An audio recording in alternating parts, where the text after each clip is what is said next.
The theme that is very evident in two of this morning's readings is light. We see in Isaiah 9, which Jesus then quotes, that the people who have walked in darkness have seen a great light, and those who sat in the land of darkness, light has shone upon them. This idea of light is a common theme that we rehearse over and over at baptisms and at all times of the Christian year. And we always think about, or at least I always think about, how the light casts out the darkness. How with the light of Christ, the light of God, there is no darkness. But actually, I kind of don't think that's exactly right. I think that as Christians, we experience darkness often in our own lives, even though we are clinging to that light of God. And so I started to think about the two different ways that we experience light, physical light. The first way is as though we had a candle or a lamp sitting here and the rest of the room was dark. We experience light as something that we see perhaps from a distance that guides us in. The other way we experience light, though, is kind of from the first person. If you take a flashlight or a little headlamp and you put it on, now you don't see the light directly, but the light illumines your path before you. Let me give you a quick example that might help out. In our Florida winter that we've been experiencing this week in the deep depths of 50-degree or 60-degree days, it made me think of my time up north in Philadelphia and Baltimore as a driver of a car. If you don't drive a car, and if you don't know what it's like to drive a car in the winter, this might help. For those of you who have lived up north in the winter, sometimes it snows, and sometimes you'll find yourself in a snowstorm at night. Yes? Okay, good. You're with me. There was this one time I was in Baltimore, it was nighttime, and I was in this snowstorm heading home, and it was on a dark stretch of highway.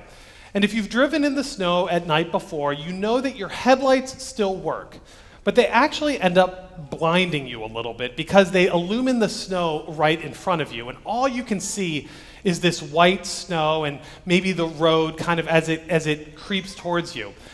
And I remember this one particular time because it was totally dark. There were no lights, there were no other cars on the road, and I was driving probably at 7 or 8 miles an hour. I was so afraid that there was going to be a pileup, like on the news, you know, with those 50 and 60 car pileups that you read about in snow or fog. I was so nervous. This wasn't the first time I had driven in the snow, but on this particular time, I found myself very afraid that out of nowhere there was going to be this massive car accident, and I would be part of it. Many of the other times I've driven, though, in the snow, especially at night, I realized there was one thing that was different. In all those other times that I've driven in the snow, there was a car in front of me, and I could see the two little red lights of their tail lights.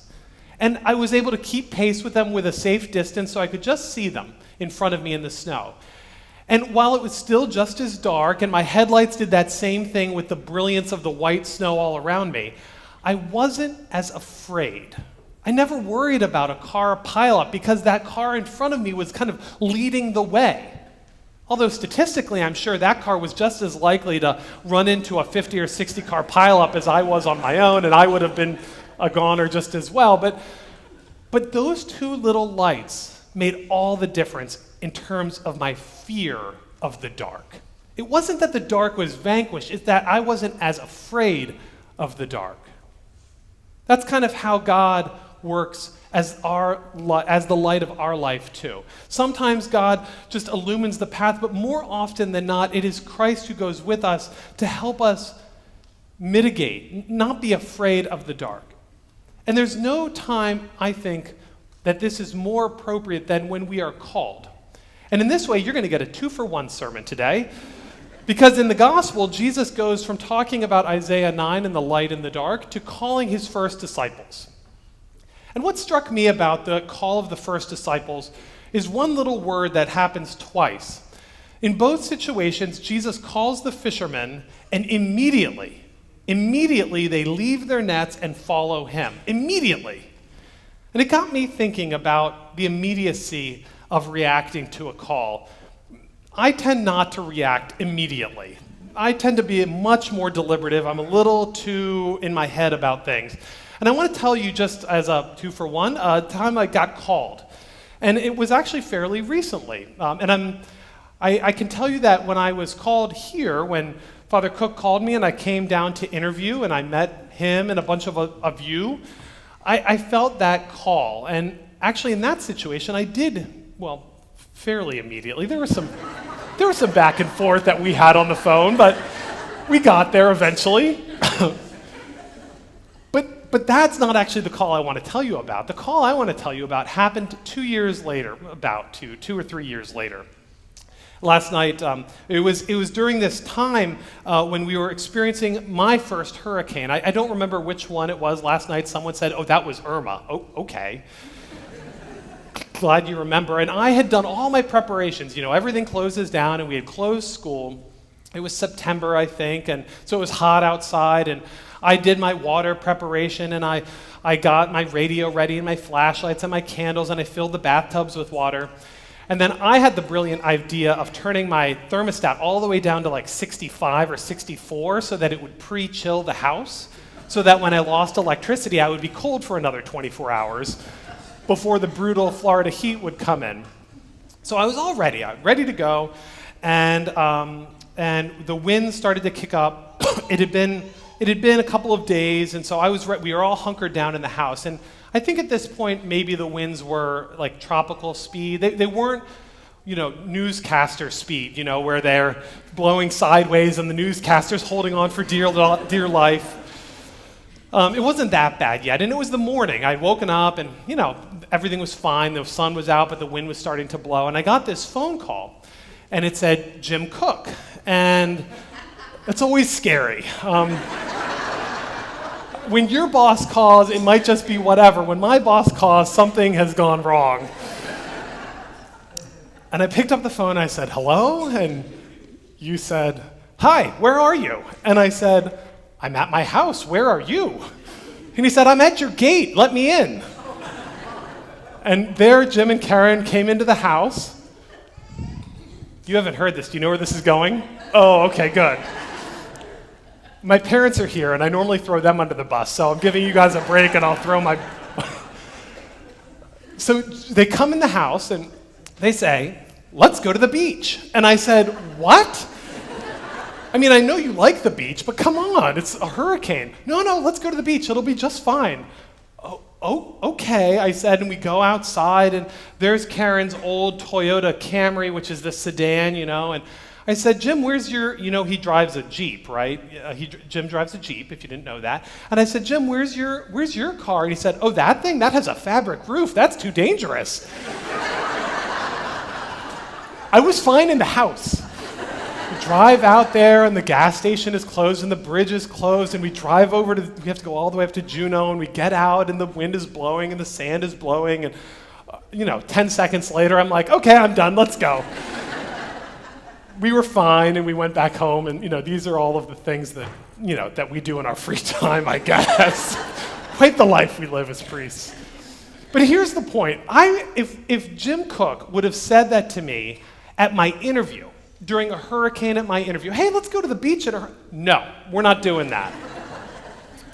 But 2 years later, "Oh yes, Rector, I'll do anything you want." But that's kind of the way it goes. We learn to trust other people, and we hear that call, and that call is given by someone we know and we love and we trust, those two little red car lights in front of us, and we're actually willing to go into the darkness in a way that we weren't willing to go by ourselves. I think that's the point of this light that shines in the darkness, that Jesus is going to call you and me, and sometimes we're going to answer immediately. And that's great. If you're an immediate answerer to Jesus' call, God bless you. You shine as an example like the first disciples did. But for most of us, I would guess most of us, we need some time with Jesus. We need to kind of listen to his words. We need to kind of be with his people. We need to feel him out a bit. We need to talk with him a little bit. But over time, it's about that relationship. It's about that relationship with God. It's not about a transaction that happens. It's not about a one-time kind of you do this or this is going to happen. That's not the life with God that we talk about in church. It's about getting to know and fall in love with God through Jesus Christ. And then the hard work comes, where God, through Christ, says to you through the Spirit, there's something I need you to go and do. There's somewhere I need you to go and be. And oftentimes that could be in our own life, in the darkness of our own heart.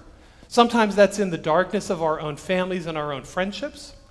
Sometimes that's as a community or as a people, kind of those big darknesses of injustice and oppression in our world, where God is calling us to go into the darkness, not to make us suffer or make us miserable, but because the darkness needs the light of Christ.